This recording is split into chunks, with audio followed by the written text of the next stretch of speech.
쓰여지고 있는 거죠. 저는 그 현실을 너무나 많이 봐왔기 때문에 오늘도 이 놀며 일하는 공간이 여기 가까운 태백에 있는 친구들인데 울분노드라고 어디 가서 강의를 할 때 요즘은 그냥 제 혼자의 친분이나 개인적인 생각으로 과장을 하게 되면 금방 검색하고 나오기 때문에 요즘 와 선생님이 얘기하니까 그런가 보다 하는 게 아니라 의심하면 바로 검색해봐서 별점이 괜찮네요, 유명하네요, 여기는 이미 뭐 그렇게 다 스스로 검증을 하세요. 강릉에 있는 파도살롱이라고 공유 공간하는 친구들인데 어쨌든 하나하나 자세히 말씀을 드리기 뭐하지만 기획하는 일이 지역에서 매우 필요하다. 여러분들 농촌의 현실이라는 게 농사도 어렵고 많은 애로사항이 있고 인구 소멸되고 하지만 이거를 극복하기 위한 무수히 많은 사업들이 생기는데 아무리 좋은 사업이 들어와도 일시적으로 무슨 공간을 만드는 일을 할 수 있지만 그 다음에 운영하는 일에 있어서는 반드시 기획자가 필요하기 때문에 저처럼 직업적 기획자가 아니라 하더라도 마을에서는 기획을 잘하게 되면 굉장히 대접받을 수 있다고 생각합니다.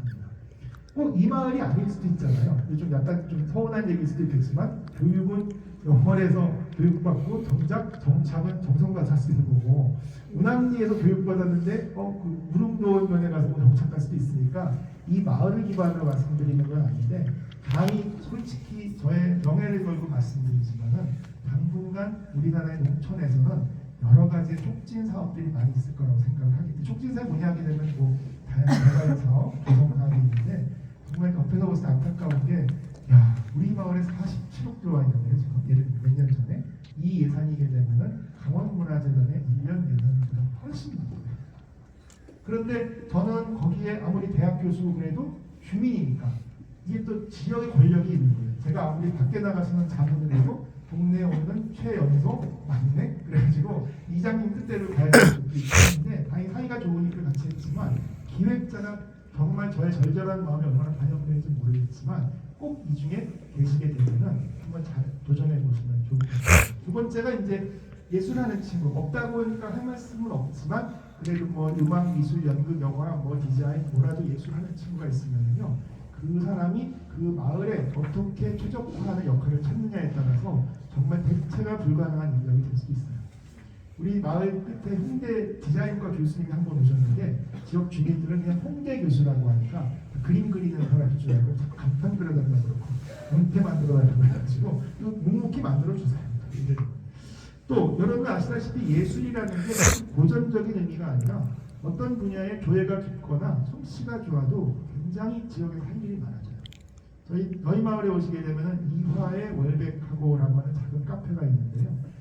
아니 엄청난 작가들이 와서 배우갈 정도로 안주인의 손글씨라든지 바깥 양반의 목공 솜씨가 좋은데 그 동네가 그 카페가 커피는 물론 잘 내리지만은 그런 예술적인 소양 때문에 주말이게 되면은 올 일이 없는 동네인데 찾을 데가 없을 정도로 많이 와가지고 그래서 다 예술의 창작의 힘이라고 합니다. 그 다음에 공간을 운영하는 분들 오른쪽은 고성의 화인당이라는 곳인데 이렇게 산속에 있는 외할머니가 사는 초가집을 잘 개조를 해서 나름대로 하는데 여기도 보면은 농사짓는 어머니하고 그 딸하고 같이 이렇게 운영하고 있어요.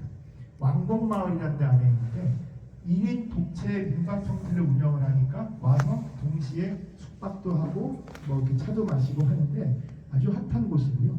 이거는 우사를 개조해서 소집이라고 강릉에 있는 어떤 대안적인 문화공간인데 아버지하고 딸하고 같이 잘 운영하고 있어요.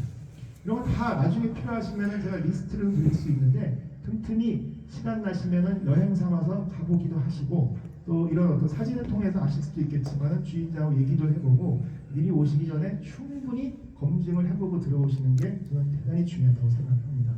아까 말씀드린 것처럼 계절적으로의 사계절을 경험해보는 게 좋은 건데요. 지역적으로도 같은 강원도라 해도 강릉의 기후가 다르고 속초의 기후가 다르고 영월이 달라서 우리는 다 강원도라고 하지만 엄청난 격차가 있어가지고 누군가 말할 수 없는 자신과 맞는 궁합이라는 게 있게 마련입니다. 제주도에 많은 분들이 귀촌을 하시는데 처음에는 따뜻한 남쪽 나라만 생각하고 제주도에 낭만적으로 오셨다가 그 뭔가 으슬으슬 추운 그 습기가 많은 추위와 바람 때문에 오히려 건강이 안 좋아져서 나간다는 분도 많았는데 제가 이렇게 추위를 안 타서 저는 기본적으로 제 옷에 패딩이나 파카란 게 없어요.